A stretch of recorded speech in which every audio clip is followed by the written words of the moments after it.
তাদের বড় একজন হুজুর বক্তব্য দিয়েছে তাদের অনুসারীদেরকে যে আহলে হাদিসদেরকে ঠেকান, এরা লামাযাবি, এরা যদি শক্তিশালী হয়ে যায় তোমাদেরকে কিন্তু কুচুকাটা করবে।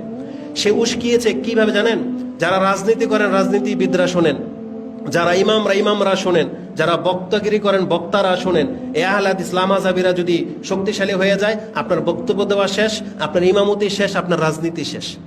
মানে কোনো পয়েন্টকে আর বাদ রাখে নাই, বুঝছেন? কোনো পয়েন্টকে বাদ রাখে নাই। এইভাবে না উস্কায়, এদের বক্তব্য শুনেই না এদের শ্রোতারা গিয়ে আহলে হাদিস মসজিদ ভাঙে, এরাই না করে এটা।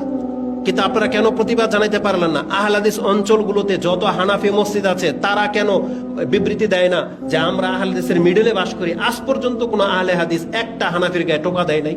এটা কেন প্রচার করা হয় না? একটা আহলে হাদিস কোনো ব্যক্তি কোনো অঞ্চল, আমরা তো চাঁপাইনবাবগঞ্জে জানি, ওই উত্তরবঙ্গের প্রায় অঞ্চলগুলো আহলে হাদিসের, একটা ঘটনা ঘটেছে ইতিহাসে যে এটাকে হানাফি মসজিদকে ভেঙে দিয়ে তারা আহলে হাদিস বানাই ফেলছে। তাহলে মিথ্যাচারের জবাব কেন দেন না? এগুলো আমাদেরকে কেন বলতে হবে?